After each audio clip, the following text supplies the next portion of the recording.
Students 12th commerce. आज हम पढ़ेंगे पार्टनरशिप डीड। पार्टनरशिप डीड को बोलते हैं साझेदारी समझौता। तो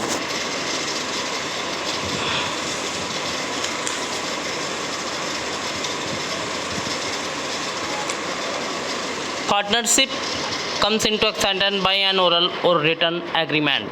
पार्टनरशिप एक लिखित अथवा मौखिक समझौता होता है। It is better to have written agreement to avoid any dispute. यदि पार्टनरशिप एक लिखित समझौता है तो वह बहुत ही अच्छा रहता है और सभी साझेदारों के भविष्य के लिए भी वह आवश्यक है। This written documents now as partnership deed details the terms and condition of partnership. Partnership deed वह होता है जिसमें सभी साझेदारों की लिखित अथवा मौखिक शर्त और सभी डॉक्यूमेंट्स लिखे रहते हैं। और it is a legal documents, और यह एक कानूनी डॉक्यूमेंट्स है जिस पर सभी साझेदारों के हस्ताक्षर होते हैं। तो पार्टनरशिप डीड में description of the partner. Partnership deed जो है उसमें यह वर्णन किया जाता है कि सभी साझेदारों के नाम और उनके एड्रेस लिखे रहते हैं। इसके बाद है description of the firm, name and address of the firm, और जिस नाम से साझेदार व्यवसाय कर रहे हैं, अपना बिजनेस कर रहे हैं जिस नाम से, उसमें उसका भी वर्णन किया जाता है। इसके बाद है नंबर थ्री है principal place of business.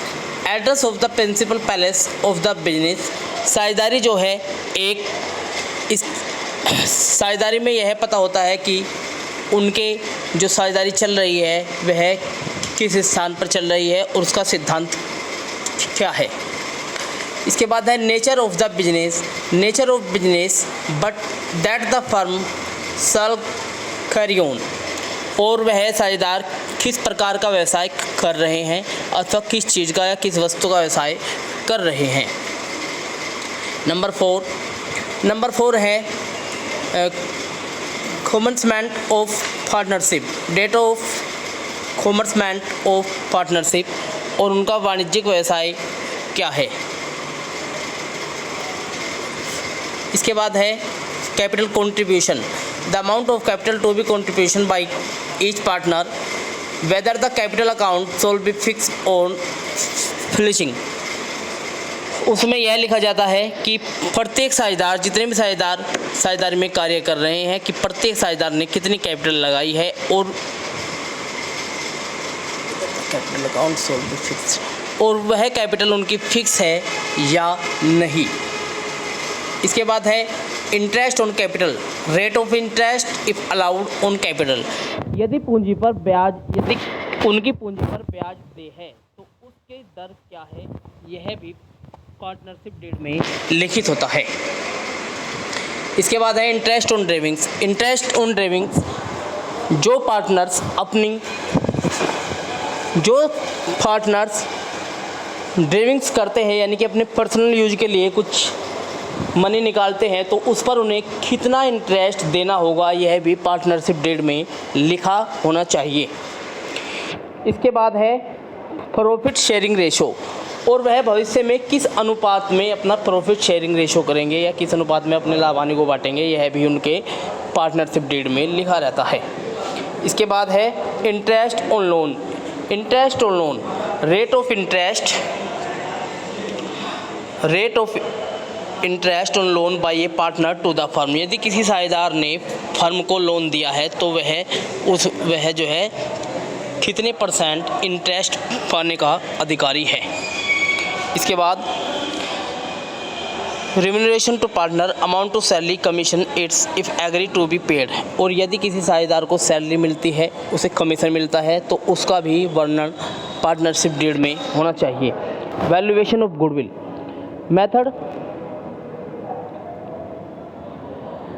Method by which goodwill of the firm will be value at the time of admission और रिटायरमेंट ऑफ ए पार्टनर और at the time of death of a partner.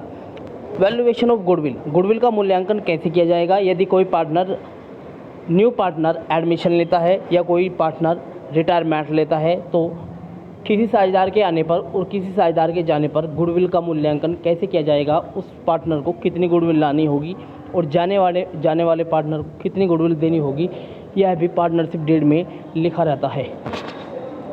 इसके बाद valuation of assets, the manner in which assets of the firm shall be value in the cost case of its reconstitution.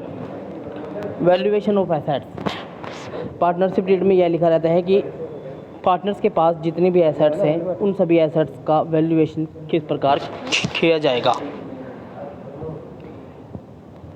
इसके बाद है settlement of account, the manner in which account of partner shall be settle in case of retirement और death और the time of dissolution of the firm. Partnership deed में यह भी लिखा जाता है कि रिटायरमेंट के समय या किसी साझेदार की मृत्यु के समय या साझेदारी फर्म के समापन के समय अकाउंट्स का ट्रीटमेंट किस तरह से किया जाएगा। रिटायरमेंट पार्टनर को कैश दिया जाएगा या उसकी राशि रोक कर रखी जाएगी, यह सब पार्टनरशिप डीड में लिखा रहता है। इसके बाद है rights and duty of partner. Rights and duty of partner यानी कि सभी साझेदारों के उसमें अधिकार और उनके कर्तव्य लिखे रहते हैं कि एक साझेदार के क्या अधिकार हैं फर्म के प्रति और क्या उनके अधिकार हैं। इसके बाद है duration of partnership, the period of partnership whether whether it is for a specific period for a venture और एट विल।